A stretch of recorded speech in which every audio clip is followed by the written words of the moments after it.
Greetings, future barristers, attorneys, professors, and distinguished individuals in the legal profession.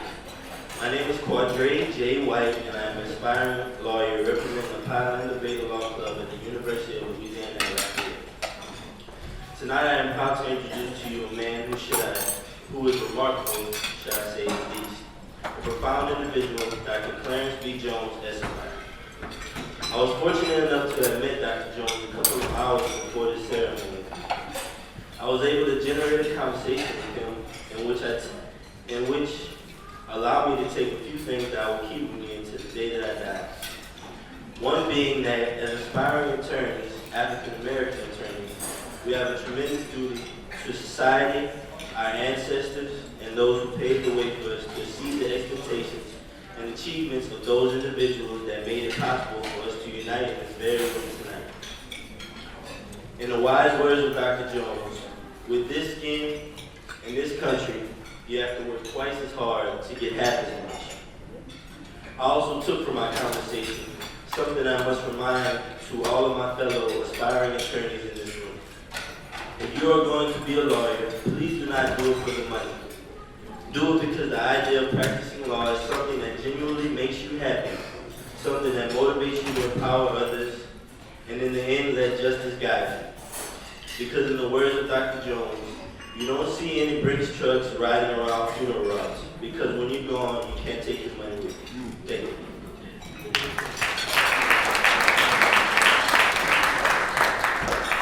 Greetings. My name is Ariel Glover, and I am a representative of the University of Louisiana Highland Debate Law Club. And like many of you all tonight, I am also an aspiring lawyer.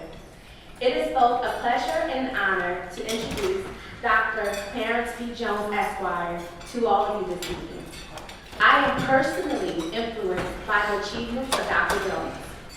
He was the first Black man on Wall Street, partnering in Carter, Berlin, and Wilde. He also served as a personal attorney for Dr. Martin Luther King. He also wrote the first 7 paragraphs of the I Have a Dream speech. If you would like to find out more about how the I Have a Dream speech was formatted, you can buy his book, Behind the Dream, the speech that transformed the nation. His work has inspired me to become a proud African American attorney and has also paved the way for others like me. Dr. Jones has a very impressive educational background. He holds a Bachelor of Arts from Columbia College and Columbia University, as well as a Juris Doctor degree from Boston University School of Law. And that is just a few of his academic achievements. Dr. Jones also spreads his knowledge by being a subject on numerous television and radio shows, such as CNN, US Today, and Vanity Fair. By definition, Dr. Jones is a man of honor and prestige. Tonight, he continues on this path by gracing the National Black Law Conference with his presence. Tonight, we will honor his achievements, which influence all Black lawyers and future lawyers everywhere.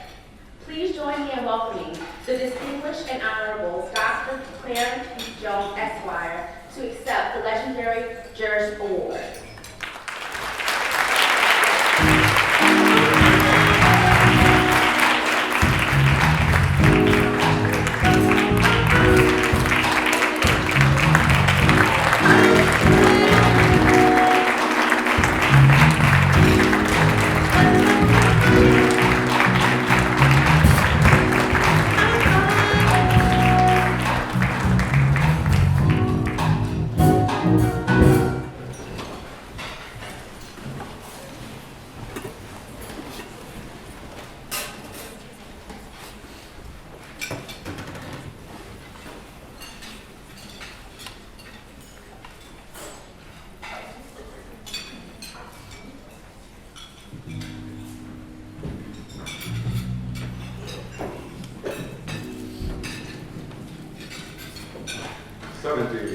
Years ago, this past summer, a 10-year-old Black boy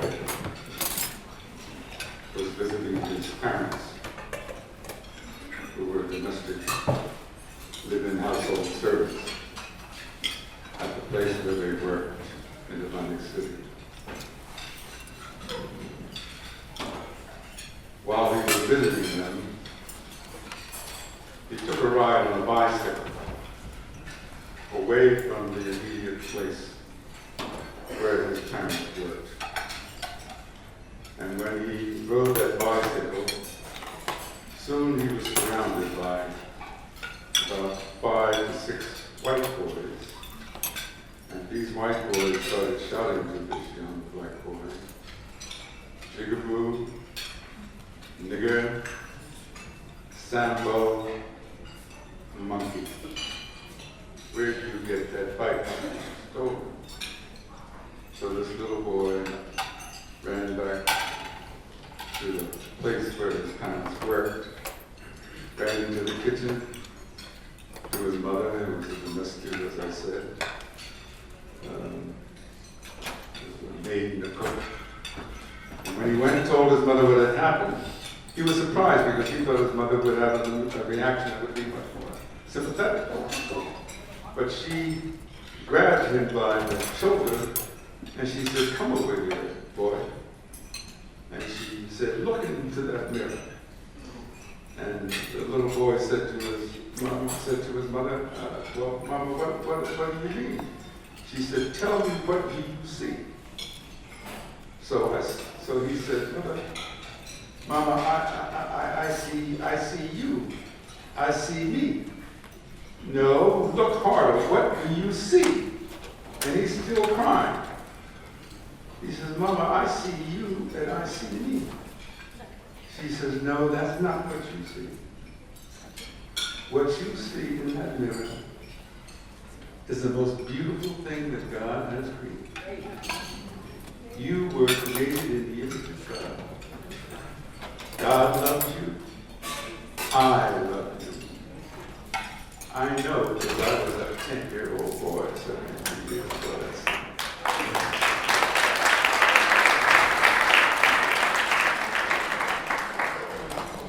And then 10 years later, when I was 20 years old, I had an experience which was life-changing and definitive. Because I was an only child, and my mother died after having been in a hospital for only 4 months. I was taking an examination in January, on my birthday, January 8th, 1952. And the doctor came over to me and asked me my name. "Are you Clarence Jones?" "Yes." "You have an emergency." The emergency was I had to call my mother and been taken to the hospital. And long story short, she died 4 months later, May 4th, 1952. Now I tell that story as a definitive experience because it taught me and enabled me that you either will survive or you will not survive. It taught me that the strongest steel is tempered by the hottest fire. It also taught me to remember what my parents had taught me, and remembered what the Irish nuns had taught me in the boarding school that they had put me in because they were too poor to keep me with them on a full-time basis. And that is, yes, that Jesus loved me, but I was always told, Master Jones and son, by my parents, try to be the best that you can be. I experienced, as an only child of those domestic household servants, something that money and riches could never buy. And that was unconditional, unqualified love. So as I moved on in life, and I was able to go to law school, able to have some significant success by, I guess, objective statement. Also came a point where I was at a crossroads in the journey of my life.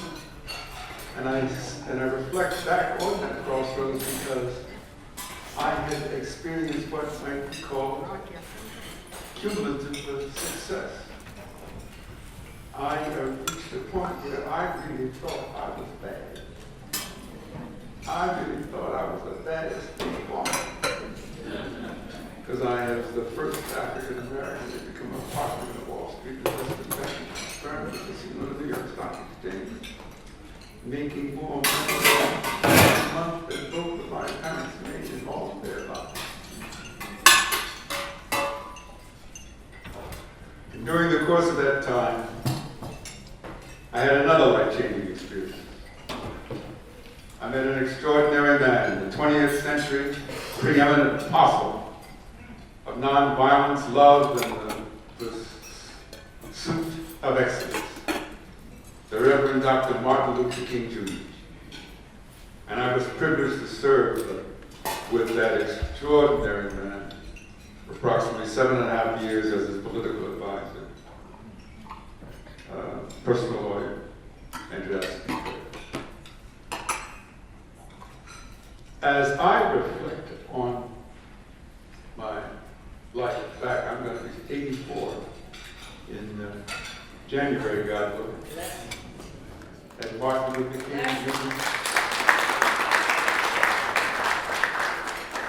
Had he lived, he would have been 86 years old. And so I accept this award in memory of my beloved domestic servant parents. And I accept this award in the memory of that extraordinary man, Martin Luther King Jr. And then finally, there is a fable that says that if the lions don't tell their stories, the hunters will get all the credit.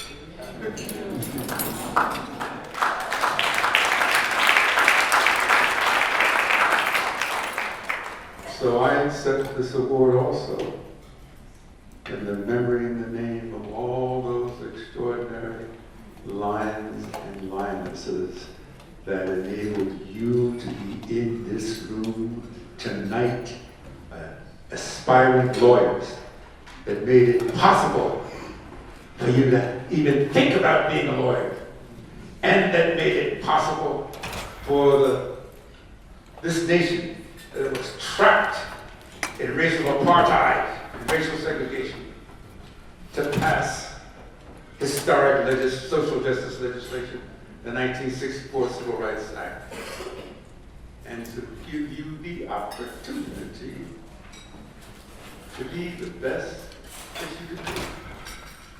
And yes, my young friend, I did not know that you would be playing a role in my introduction tonight. I did say to you what my parents said to me, and what the generation when I was a young boy growing up, they said, they wanted me to, well, to put it in characteristic terms, not have any illusions. So they wanted me to ground me in the reality of a young black boy at that time. So that stayed with me all of my life. I haven't been able to shed it. I've tried, and I'm not ashamed of it, because it motivated me to be the best that I can be.